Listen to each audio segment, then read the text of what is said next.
In the second class about forces in two dimensions, we're going to start looking at examples of systems that have multiple masses, like in these examples, and that use pulleys. So pulleys are these circular things that you can put a cord or a string around, and the cord or string can move, therefore making the weights move up or down. So pulleys are used in many things throughout our daily lives, and later you're going to study that a little bit. But here I just wanted to give you the basic things that you have to take into account when working with pulleys. So the first is that we're always going to take these pulleys as having no mass. So pulleys have no mass. We don't care about them. We're never going to calculate the acceleration or the movement of the pulleys because they're generally stuck in place, so we don't care about them. The strings also have no mass, so string has no mass. We also don't care about the movement of the string. Oh, string has no mass. So we're only going to worry about the acceleration and the forces acting on the blocks or the masses.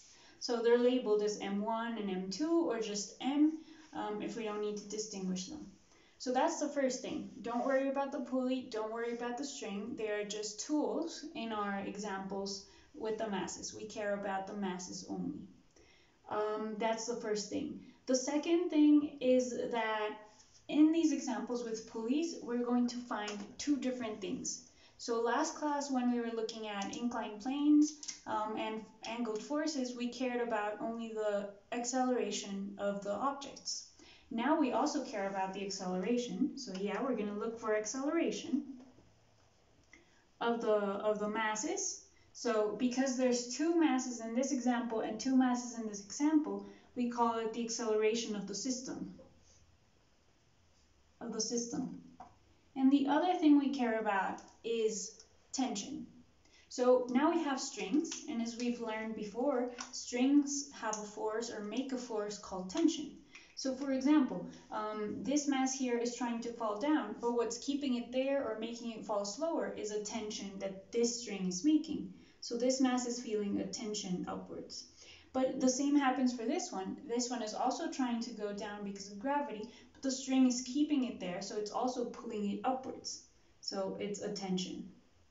And we have the same thing everywhere. When there's a string, there's a tension. So there's a tension here, and there's tension in each of these, and there's a tension pulling this mass to the right and pulling this mass up.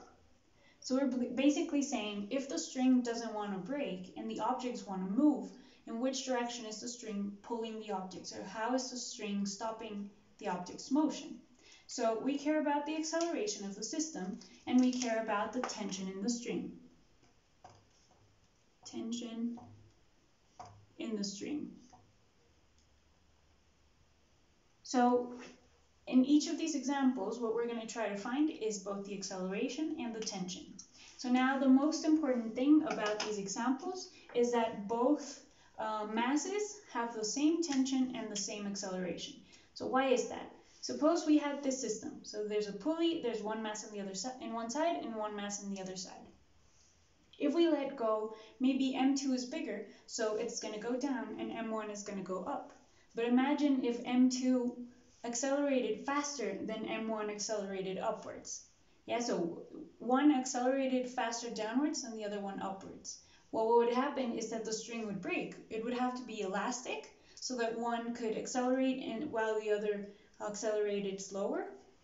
And if it's not elastic, it would just break. And that's not going to happen. We're never going to have an example where the string breaks. So what we have is that the acceleration of each mass is the same. And tension too. A string that doesn't have a mass like the ones that we have here, strings with no mass, can only have one tension. It doesn't matter if you measure the tension here, or you measure the tension here, or you measure the tension here. The string has just one tension. So if we're asking, what tension does this string do on M1? T.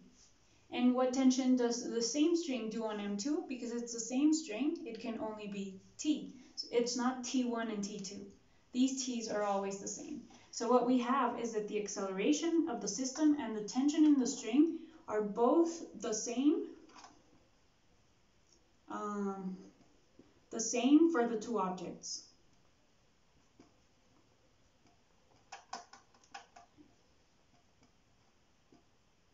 So basically, every example will have one tension that you can draw on every mass because the tension is acting on every mass even though it's the same, and one acceleration. For example, if M2 is bigger, this system will accelerate in this direction.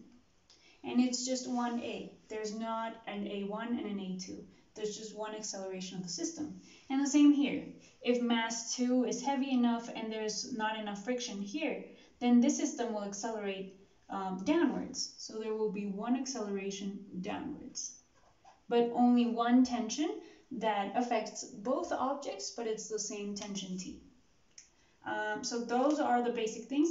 And the last thing that pulleys are helpful for, or the reason why they exist, is because they help us make forces easier. So you have to make less force to do the same amount of work. For example, you want to lift a box with a mass M. If you try to lift it and you only have one pulley, then you're going to have to lift the whole mass. So it's the same as if you were grabbing the mass with your hands, the block with your hands, and lifting it like this. So that's not doing anything. That's not helping us at all. But what if we put two pulleys? So now what happens is that when you pull here, that force is being distributed between this string, so this is one string, and another string. It's the same string, but it passes twice. So because each of these is making a tension on this mass, then you only have to do half of the force. So with half of the force, you can lift this mass. So that's why pulleys are useful. You don't only need to have two, you can have 5 pulleys, 10 pulleys, and as many times as the string, as many strings as you can see, except the one you're pulling from. So for example, these two strings, that's how many times easier it's going to be to lift the weight. So that is why pulleys exist, and that is why pulleys are everywhere in our daily lives. So remember these things while I solve these problems in further videos so that you can solve them with me.